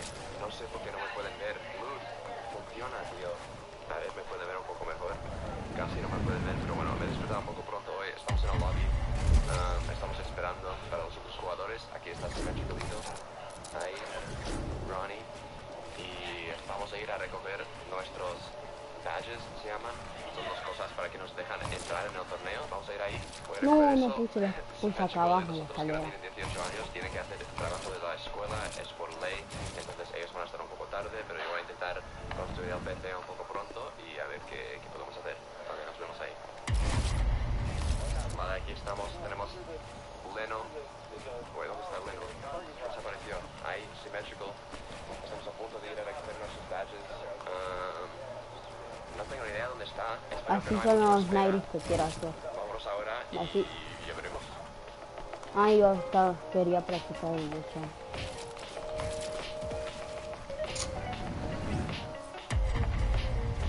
Ayer me salía, pero no sé por qué hoy no. Bueno, aquí tenemos el roster entero. Creo que acabamos de recoger nuestros badges donde podemos entrar y todo eso. Ahora vamos a agarrar los PCs. Tenemos en el coche como 3 PCs o algo así para todos los jugadores. Vamos a agarrar esos, ponerlos en el setup, preparar todo y a ver si podemos empezar a calentar. Es como las 10 de la mañana, creo. Empieza a las 3 el torneo, entonces tenemos bastante tiempo para practicar y eso. Ya veremos. Estamos en el coche otra vez. Tenemos los PCs aquí, 4 PCs, como no sé cuántos monitores dentro de aquí. Ya verán, vamos a traerlo a el convención y empezar el setup. Aquí tenemos 4 PCs, 4 monitores, todo. Entonces hay que tenerlo aquí y traerlo a la convención.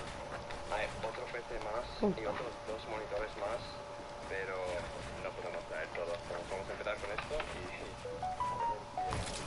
Bueno amigos, aquí estamos. Hay como, creo que como 800.000 PCs. Como 800 o 1000, no sé cuántos PCs hay. Ya no como rápido. Y se mira así de...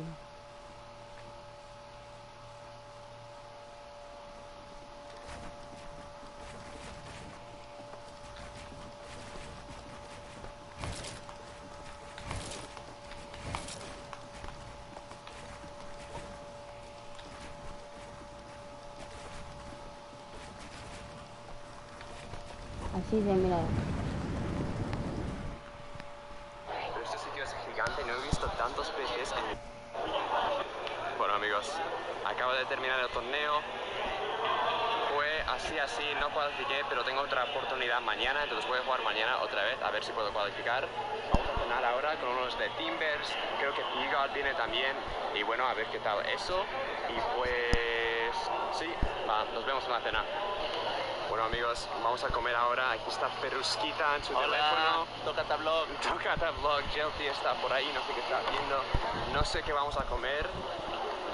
Uy, quiero ver a vamos a ir a Jelty. comer algo. Y después, igual llego al hotel un poco pronto para editar, pero también quiero descansar para mañana. Entonces ya veremos cuando nos vemos en el restaurante. Así es. Se va para acá, pum, pum. Ay, no. Amigos, estamos comiendo en este sitio que se llama Pizza Press o algo así. Es bastante popular aquí, entonces espero que está bien. Aquí estamos con los de Timbers. Giga viene dentro de un rato y a ver qué tal. Ahora tenemos que tomar la decisión, amigos. Pizza en piña, sí o no, dime en los comentarios.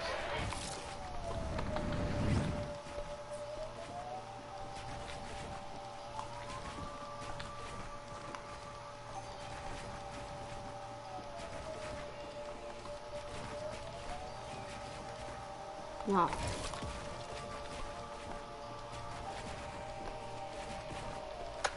Puta.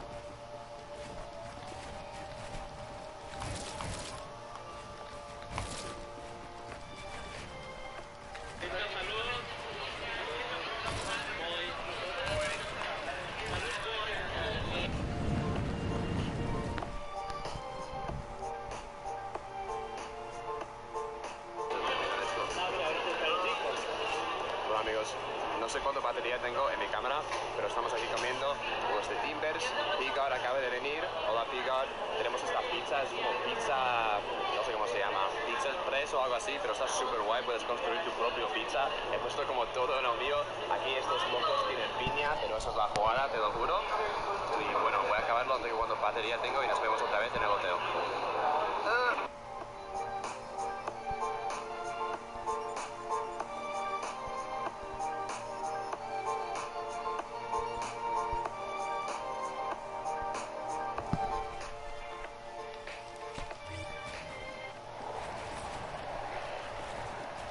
Bueno amigos, acabo de decir Vamos adiós con a ahí. Pigard. Se va al hotel. He comprado eso lo que han visto. Ahora nos ido a andar por esta carretera que está gigante, tío, no lo entiendo. Y nos vemos en el hotel. Bueno, aquí estamos en el hotel. Estoy súper cansado. Necesito estar despierto mañana a las 8 de la mañana. Entonces creo que voy a descansar ahora. Todavía no he editado mi vlog número 2 y ahora ya estoy en el tercero, entonces no sé cuándo voy a grabar todo esto. Pero aquí estoy en el hotel. Aquí tengo mi baño gigante. Ya sé que va a ser otra Y pues otra episodio. voy a dormir. Voy a hacer así. Voy a cambiarme. No sé cuándo voy a subir esto porque no sé cuándo voy a tener tiempo a editar todos estos vlogs. Pero bueno, aquí estamos la noche de día 3 y mañana tenemos cualificatorios otra vez para el torneo y si cualificamos tenemos semifinales y si cualificamos en los semifinales tenemos los finales el domingo. Entonces espero que va bien para mí mañana y nos vemos cuando nos vemos. Bueno amigos, acabo de despertar. Hoy es día 2 de DreamHack. Estoy súper cansado, entonces me tiraba agua en la cara, pero seguro cuando como algo, desayuno algo. No. Desayuno algo, estaré más despierto. Entonces nos vemos en la convención. Bueno, ¿qué tal amigos? Estamos justo fuera de la convención. Vamos a entrar ahora, vamos a practicar y vamos a jugar el torneo dentro de 2 horas y media. A ver qué tal.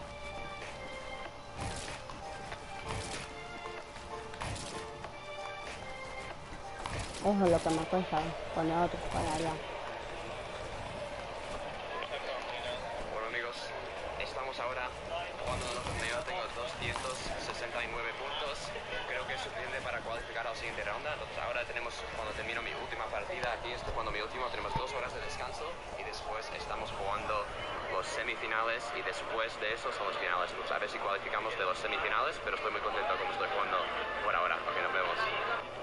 Bueno amigos, estamos comiendo algo muy rápido. Los tres aquí cualificamos para los semifinales, entonces ahora vamos a comer algo rápido, calentar y jugar en los semifinales. En los semifinales hay 400 personas y cualifican a los gran finales, entonces a ver si podemos. Va a estar bastante difícil, este torneo hay muchos sweats, pero bueno, estoy contento como estoy jugando por ahora. Aquí nos vemos en las... No sé cuándo vaya a quedar tal vez, pero nos vemos. ¿Qué tal amigos? Acabo de terminar el torneo, acabo de terminar los semifinales, saqué 180 puntos y estoy contento, pero no era suficiente para cualificar. Cualificar era como justo 200 algo, entonces estaba muy cerca, me mató un franco a la cabeza en la última partida, entonces era un poco F, pero bueno, estoy contento como he jugado. Uno de COG cualificó para mañana, entonces vamos a ir ahí mañana a ver qué tal juega. Y pues ahora estoy buscando, hay alguien aquí que, entonces si no saben, he hecho directo construyendo como este super setup, super PC, monitor, todo con el Newegg. ¿Dónde están? Están aquí en mi jersey. ¿Dónde están? No los encuentro. Aquí con esta compañía. Entonces estoy construyendo como un super PC con ellos y una de las personas que me están ayudando con esto está aquí, no sé dónde, pero mira cuántos PCs hay. A mí no sé si el audio está horrible, perdona si está muy mal, pero bueno. Bueno amigos, aquí estamos con Robbie, el persona que va a ayudarme a construir el PC. Él también está haciendo un vlog ahora, entonces vamos a andar por aquí un poco y después vamos a comer, pero tío, este sitio está súper guay. Aquí está jugando al Counter, es como torneo de Counter. No sé exactamente quiénes están jugando, pero está súper guay. No me pone nada, Lo he encontrado. Ahí está. Acá también. Me lo compro, boys. Esto es el de... Esto es el otaku, ¿no? Madre mía. Ese PC tiene 2 procesadores. 2 tablas. Tiene todo, tío. Ok, entonces íbamos a ir a comer un poco de barbacoa con un montón de jugadores de Fortnite, pero todos están tilteados porque no clasificaron, entonces voy a comer un poco con el... Voy a comer algo con Robbie ahora, la persona que me va a ayudar a construir mi nuevo setup, mi nuevo PC, que habrá un vídeo en mi canal de YouTube de todo eso dentro de poco, pero hoy solo es el vlog de Anaheim y además sí voy a hacer vlog del día que voy a construirlo, entonces no sé cuándo van a ver eso, pero bueno, creo que vamos a ir a comer algo cerca de Disney o algo así, entonces ya veremos qué tal. Bueno amigos, estamos en Disney ahora, perdona por la luz, es un poco oscuro, pero es noche. No sabía que podía estar aquí en Disney sin pagar, entonces hay como diferentes sitios, hay como Disneyland, hay como Disney Downtown donde estamos ahora, pues hay un montón de cosas. Vamos a comer aquí, hay un montón de sitios para comer, está súper guay. Y pues, no sé, creo que vamos a ir a un sitio mexicano y no sé, eso es plan. Eso es Lego, tío, eso es Lego.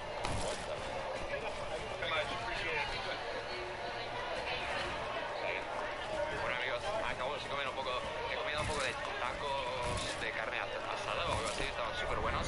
Ahora vamos a chequear el tienda de Disney y después vamos a comer un poco de helado. Ok, nos vemos. Hay fuegos artificiales, tío.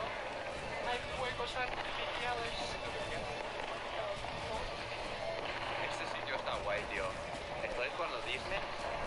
Esto es el sitio gratis, como ya te he dicho, no sé, tienes que pagar, está súper guay, amigos. A eso todas las noches me han dicho, entonces no sé, está guay. Voy a ir un poco más por aquí y después voy a comer un heladito o algo así, no sé, vámonos. Vale amigos, estoy descansando un poco, tengo un helado de... Es como miel y lavender, que es un color como morado, no tengo ni idea, tío, pero está muy bueno. Está muy bueno. Ok, está poniendo de noche, entonces creo que ya estoy terminado aquí en Disney, pero igual mañana voy a explorar el sitio donde tienes que pagar. Pero no estoy seguro, entonces ya veremos. Ok. Igual nos vemos en el hotel, igual nos vemos en la calle, no tengo ni idea, pero bueno, nos vemos.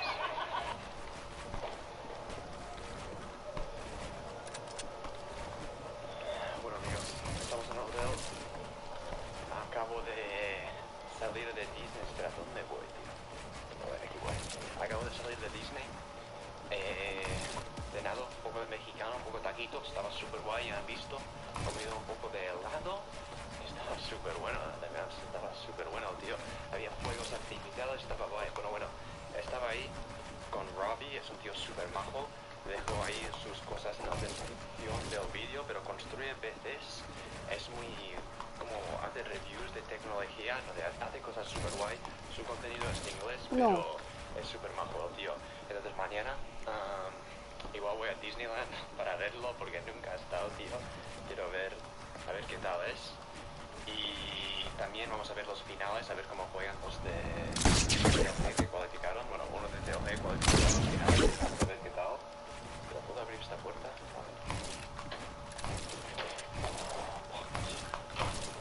Pero bueno, ahora estoy día 3 en LA, en Los Ángeles. Entonces día 1 ya subí el vlog, día 2 comí con Luzu y eso, y jugué... Ah, no, espera, estamos en día 4, ¿en qué día estoy? Ah, no, estoy en día 4. Estoy en día 4. Entonces, día 1 ya he grabado subida, subí. Día 2 ya he grabado, empezaba a editar, pero no lo he subido. Día 3 y día 4, que es ayer y hoy, los días del torneo, tengo grabado, pero no he hecho como nada todavía. Entonces igual junto eso, un vlog o igual 2 vlogs, no sé, vosotros ya sabrán por qué no estarán. Pero bueno, me estoy acostumbrando más, si digo la verdad, a hablar a la cámara en frente de un montón de personas, porque antes, no sé, me noté un poco raro cuando estaba hablando en frente de una cámara, cuando había un montón de personas al lado de mí, pero ahora cuando estaba en Disney había como personas por todos los lados, tío, era como un supermercado lleno y me sentía bastante bien, como no me sentía ni un poco incómodo, entonces sí, me está gustando, estoy mejorando creo, pero bueno, si te gustó, comenta, dime qué puedo mejorar, apoya el vídeo y nos vemos en el siguiente. Adiós.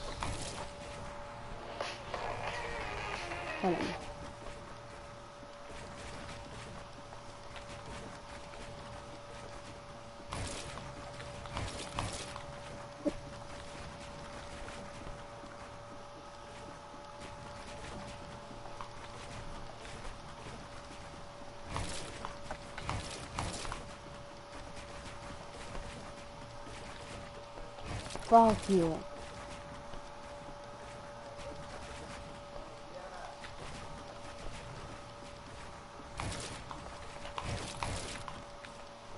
No, pongo mala escalera, loco.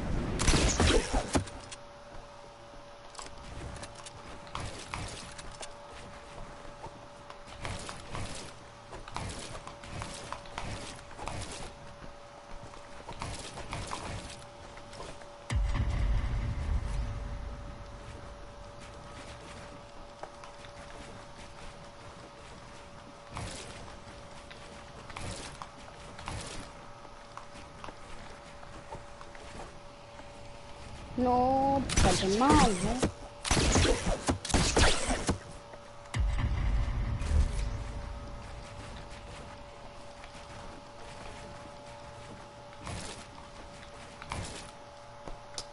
Puta madre.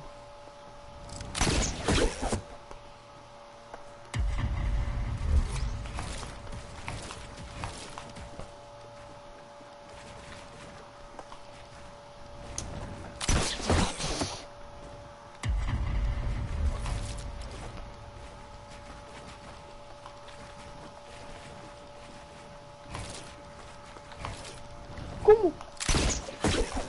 ¿Pero qué puto criterio hecho, loco?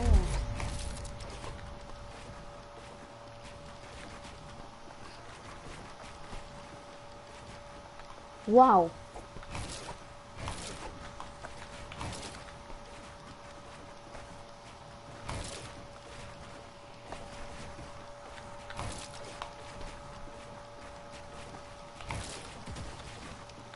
No me sale.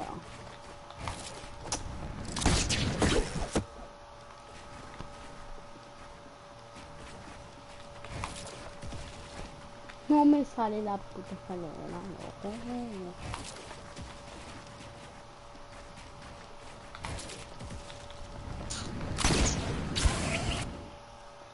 Voy a ver si me sale el otro. O que me salga y no me confunda, me voy a practicar lane ahora.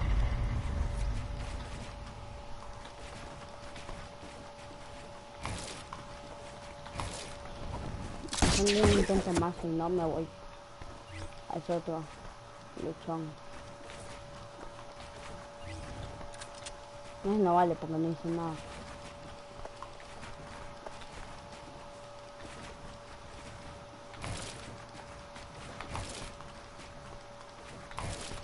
Puta verga.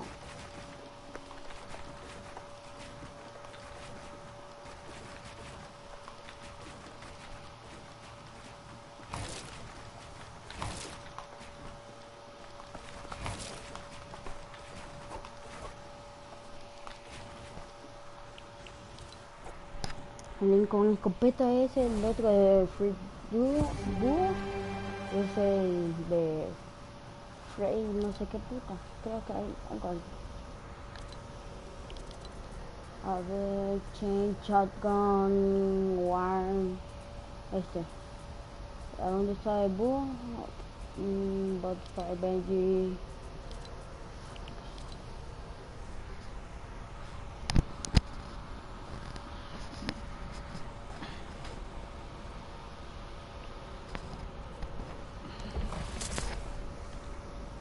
Practico 1v1 con el pendejo y me voy a la pista.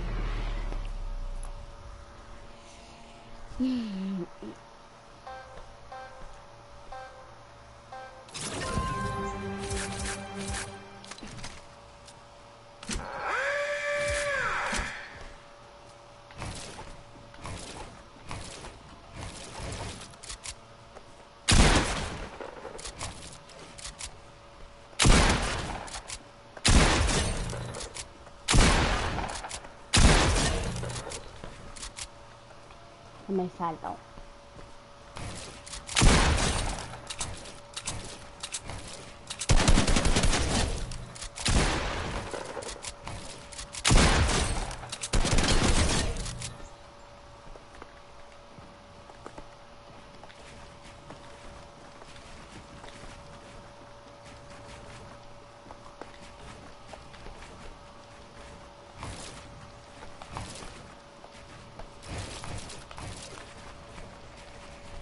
No, loco.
Mi pija.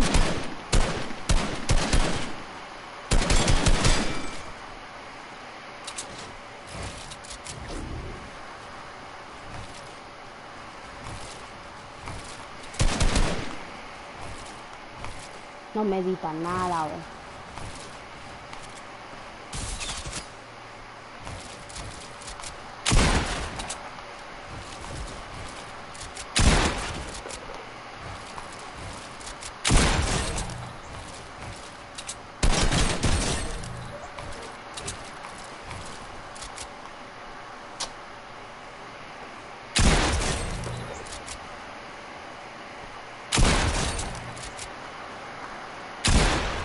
¿Cómo no me salta, güey? Necesito pegarle.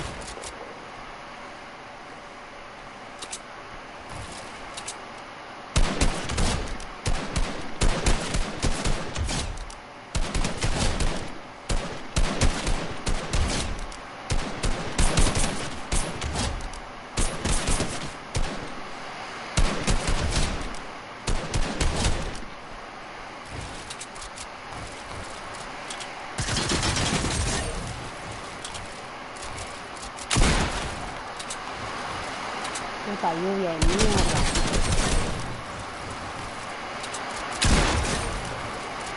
No, y me caigo.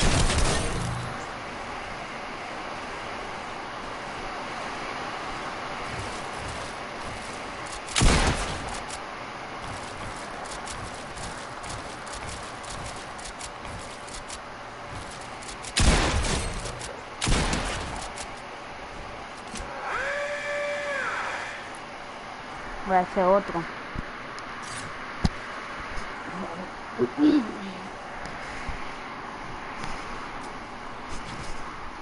No puedo dormirme tarde hoy. Mañana empiezo escuela. Mierda, escuela.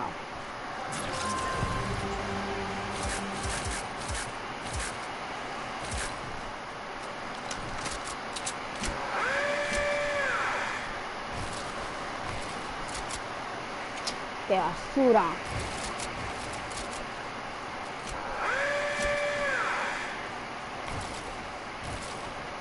Puta mano.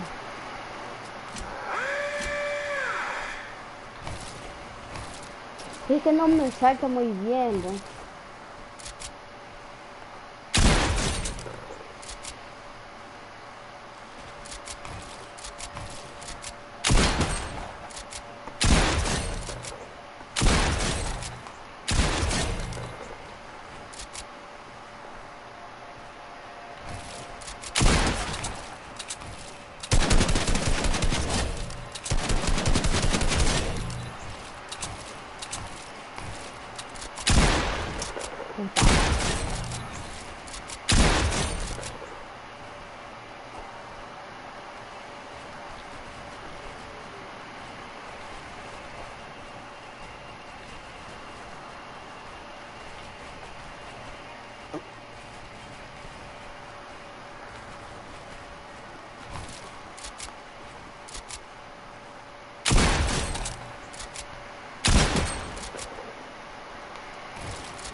No, quiero rifle hoy, qué puta.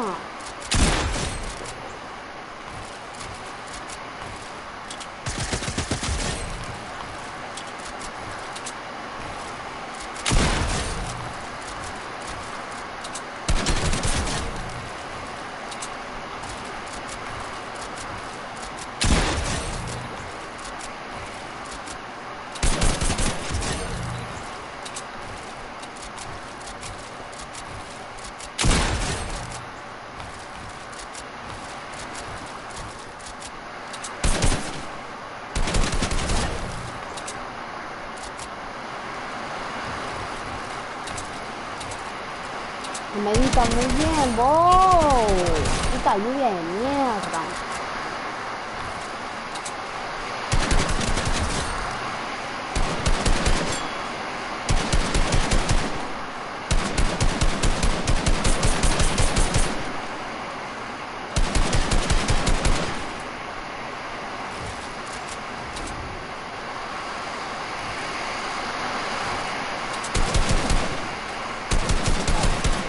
Puto bot de mierda.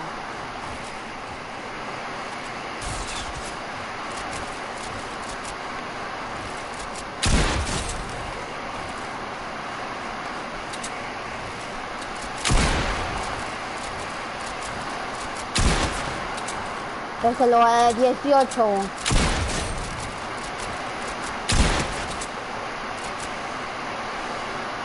Puta. Puta verga.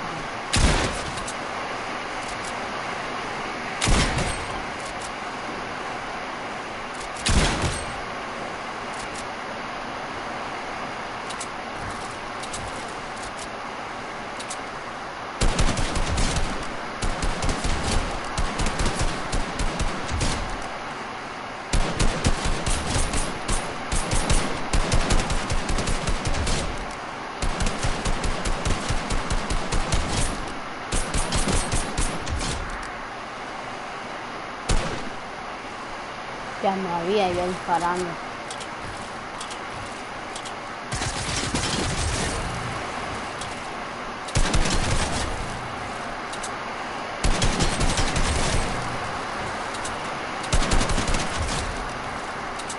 Me caigo otra vez, vos.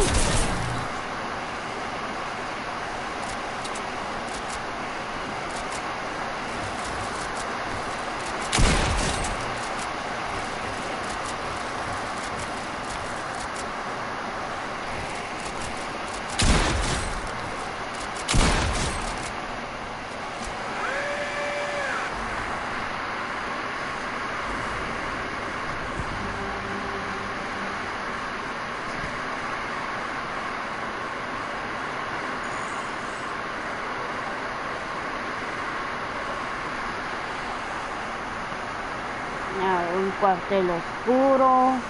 Entonces, si mejoro el cuartel, ¿será que tengo más?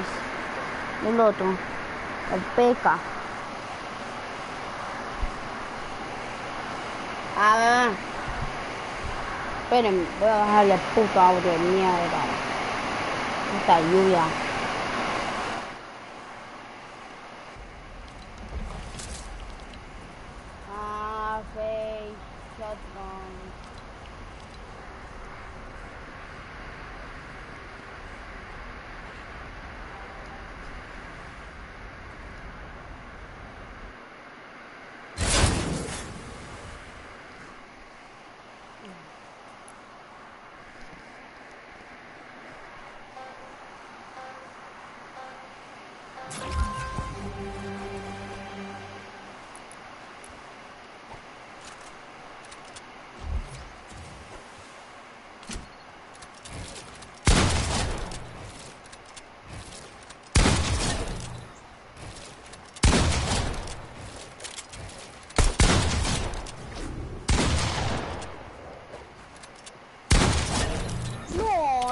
Me construye, vos.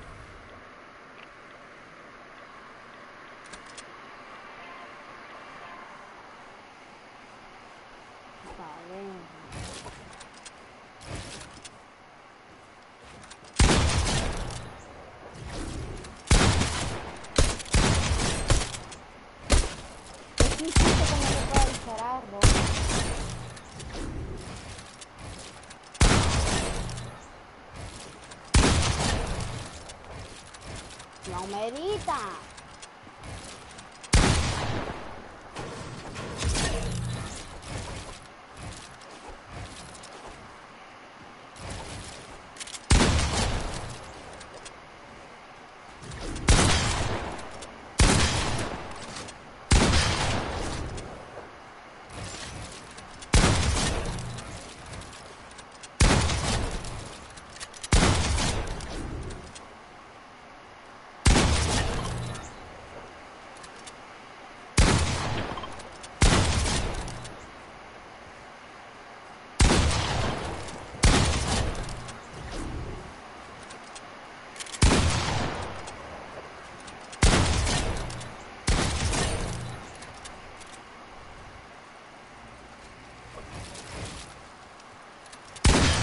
Estuvo práctica, estoy corriendo. Una mano.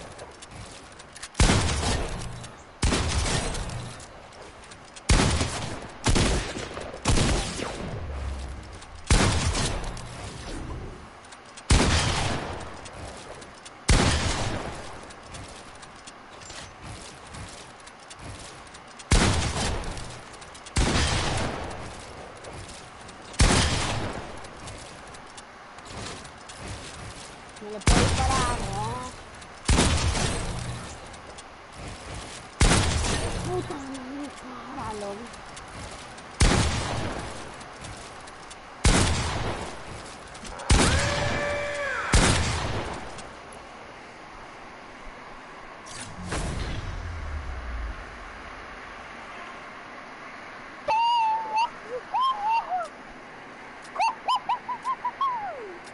Cucú, cucú.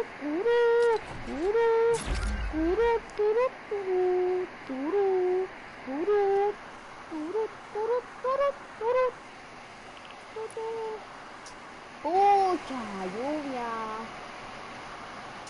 No.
Vaya lot positivo.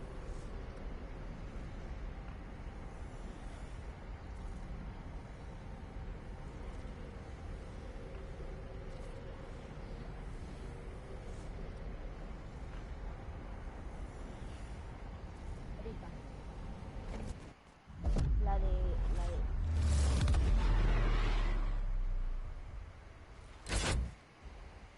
mi mamá la de tipo creo que es.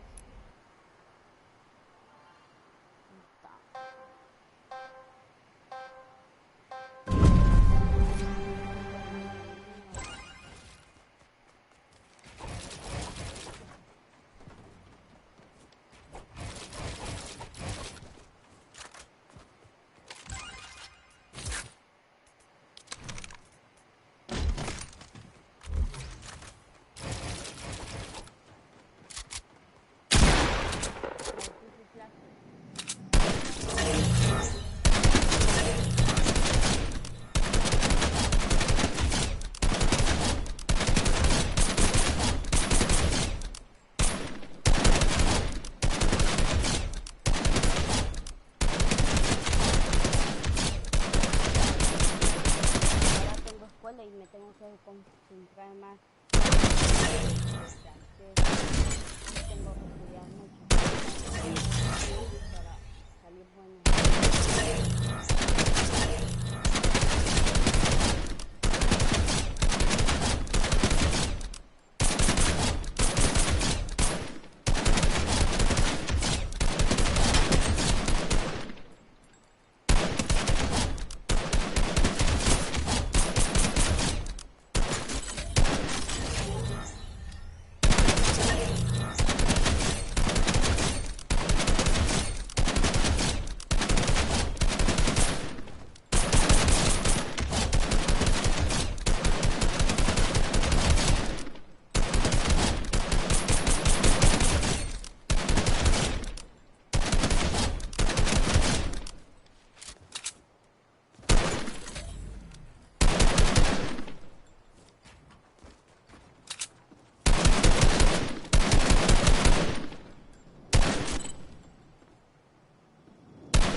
Sí.